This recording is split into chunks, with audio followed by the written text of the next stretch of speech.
It's Conduit News Radio with Paul Harrell. Let's welcome to the program. We've got Mr. Tim Jacob on the phone. Tim, it's always great to have you on, sir. You're a term limits advocate. How are you doing this morning? I'm doing wonderful. Thanks for allowing me to be on this morning. Absolutely. It's always a pleasure.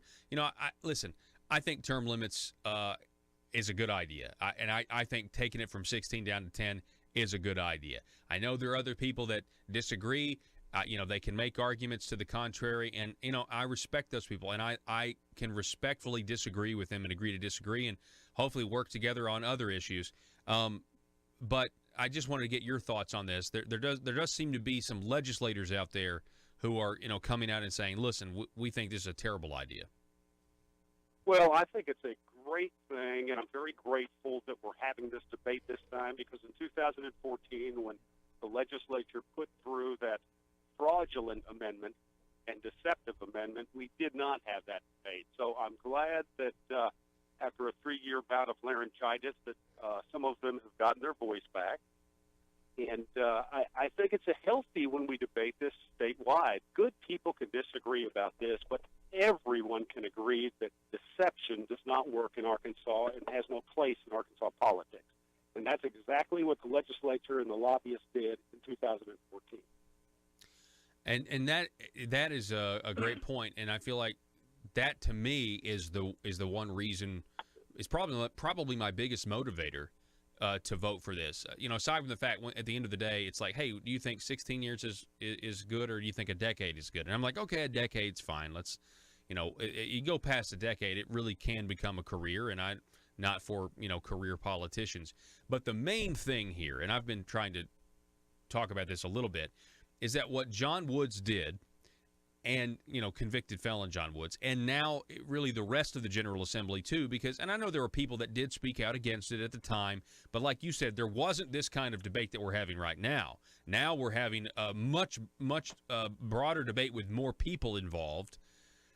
Our own government lied to the people intentionally. They intentionally, we can blame most of it on John Woods, but the fact is the rest of the General Assembly voted for it. They voted for the title, and it went there. It was deceptive, and our own government lied to us, and now the people are taking the pendulum, and we're attempting to swing it back. And I don't think anybody should be surprised by that. I think that's a healthy thing.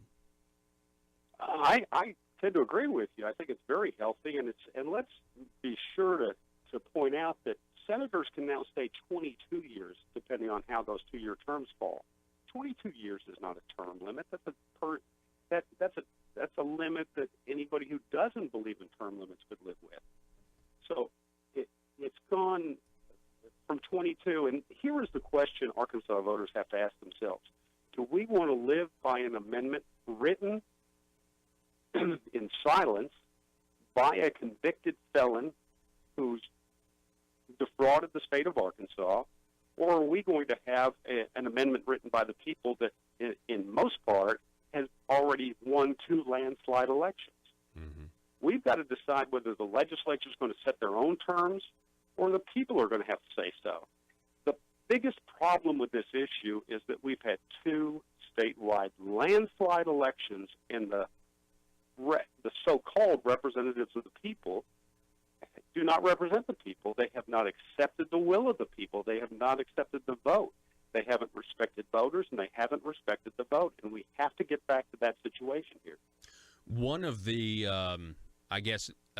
negative aspects of this, according to the opponents of this term limits initiative that's on the ballot, is that bureaucrats will be empowered, and that bureaucrats love the idea of term limits because they are able to trick and dupe ignorant legislators who don't have a grasp of how things work when they first get down there. Can you respond to that criticism? Nothing could be further from the truth. No bureaucratic organization has ever supported strict term limits. In fact, they've worked, if you look at the 2004 campaign that we ran statewide, that 75 out of 75 counties said no to the legislature. Where did the bureaucratic organizations fall in that funding? They fell on the side of the legislators. Same thing goes with lobbyists. I hear lobbyists are going to gain power, and they're going to have control over freshmen. Well, lobbyists don't support these term limits. In fact, one of the bigger lobbyists is now heading the opposition against this term limit bill. It's a fallacy to think that bureaucrats or lobbyists ever support strict term limits. They gain their power by attaching themselves to long-term incumbents. If we want a citizen legislature, not career politicians, we need to vote for issue 3. Let me ask you this, because you just said something that I've never actually thought about before. You said lobbyists, but let's talk about the bureaucrats. You think that's true with bureaucrats? Sure. That bureaucrats gain their power by forging relationships with those in power, similar to lobbyists? Of course I did. Yeah. Wow. And one of the proof's in the pudding. Never has any bureaucratic organization ever been on the side of strict term limits. Look at the 2004 campaign. Look where the state employees union came down. Wow. Yeah, I didn't know that. If they support us, why would they always give money to our opposition? And legislators know this. They might say that see, lobbyists and bureaucrats have a different job, and they're both needed, but they don't need to be kingmakers.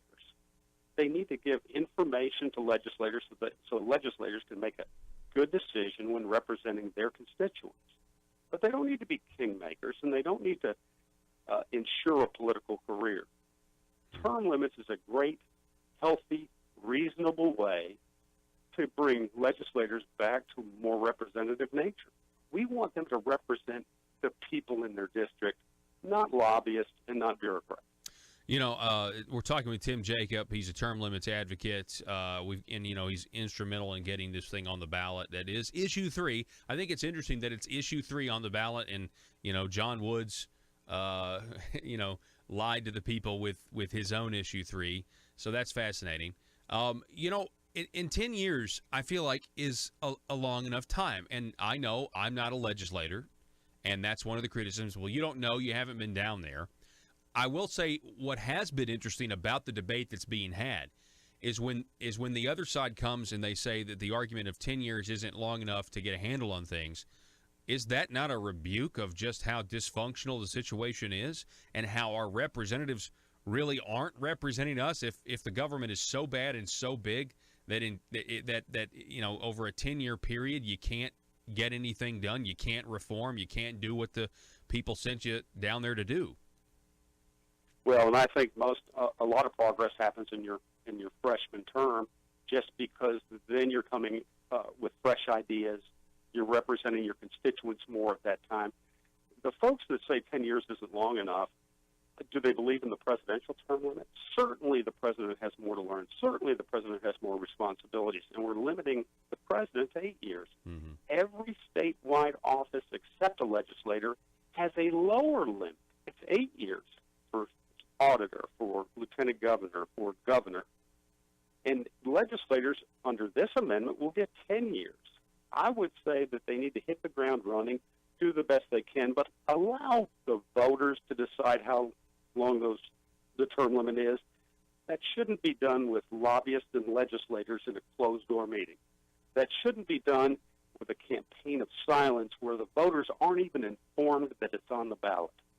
What happened in 2014 cannot stand. We're going to have a choice between an amendment that was written by a convicted felon or an amendment that the voters, in most part, have already approved in 2 landslide elections. That's the choice in November. Yeah, and you know what?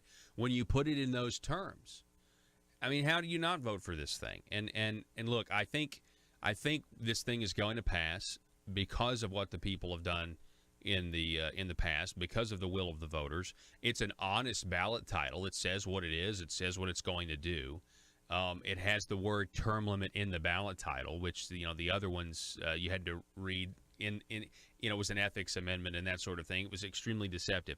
Now, I do want to talk about the opposition to this, Tim, because you do have the Chamber of Commerce. We were just talking about this. The Chamber of Commerce CEO Randy Zook has formed a ballot committee to oppose issue 3.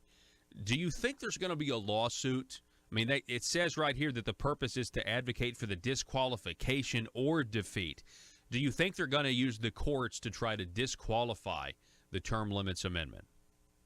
Of course they will, because any group of folks that is deceptive enough to put this on the ballot without a debate, with campaign of silence, does not want this to go to the Arkansas voters. So I predict that they will try to sue to take this away from the voters so that the voters cannot make a decision on this. This whole issue has been a deception on the part of the legislature, on the part of the lobbyists, and we need to say no to it. But we are going to have to fight this in court because they cannot stand for this to get to the ballot. I mean, it's gonna severely, I think, curtail, the power structure down there. It's going to change things in a big way, and they certainly don't want that.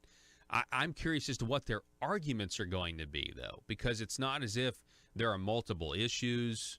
It's in one ballot, that could get it or in one initiative that could get it disqualified, but that's not here. It's very simple. I'm just curious what they may do to get this thing, up to the Supreme Court or something like that. And I'm like you. We always hear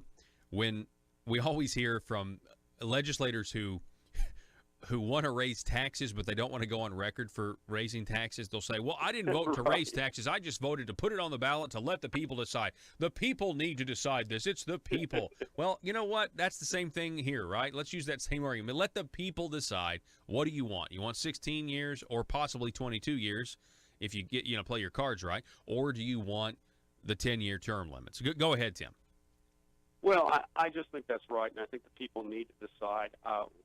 We wouldn't be here at this point today if they had been honest with their ballot title and let the people decide in 2014. They are the ones that decided to hide this legislation on page 16 of an unrelated amendment.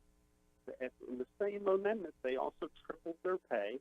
They didn't want voters to have a decision on that either because they did not announce that. They did not publicize it.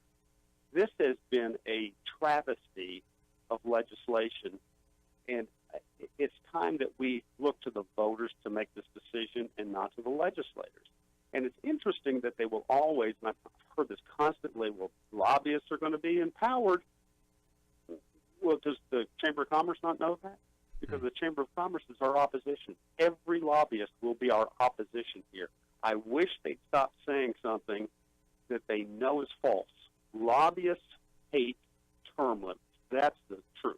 Yeah, they have to. If you got a new legislator, you have to reforge that relationship. I imagine that's more expensive on the front end. Well, it is, and they do have to work harder. They have to explain their issues to legislators, and they have to try to convince them on the merits of their issue. They cannot promise a political career, and that takes an arrow out of the quiver of lobbyists. Wow. Yeah, I hadn't thought about that. It's really important that we determine who is going to make the rules of term limits in the state of Arkansas. Are we going to let the voters do it, or are we going to let lobbyists and legislators do it? Tim, that's our choice in November. And I encourage everyone to stand up for our rights. The people rule. That's the motto of our state.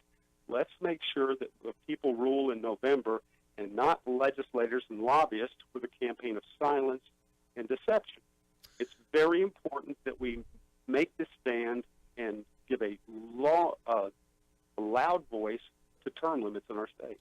Tim Jacob, I want you to go ahead and give the website if people want more information, want to support you guys. I mean, I understand if there's going to be a lawsuit, which we probably think there is, that's going to cost money to defend, correct? That is true, and the powerful are going to have the deep pocket. It's the people versus the powerful on this issue, but our website is arkansastermlimits.org. I encourage you to go to it, get some information from it. Please help fund us. We need that funding desperately. We are going up against the most powerful people in our state. We're going up against the most powerful legislators in our state. This is the voice of the people, and I'd like to thank 135,000 Arkansans that signed this petition the hundreds and hundreds of people that worked all around our state to do this, not for their own power, not to ingratiate themselves with anyone, but just because they knew what was right and they knew that the people deserve a voice on this issue. Tim Jacob, it's always great to have you on, sir. We appreciate it. You have a great day. Hey, thanks, Paul. All righty, folks, ArkansasTermLimits.com. We got to take a break. Back in just a moment.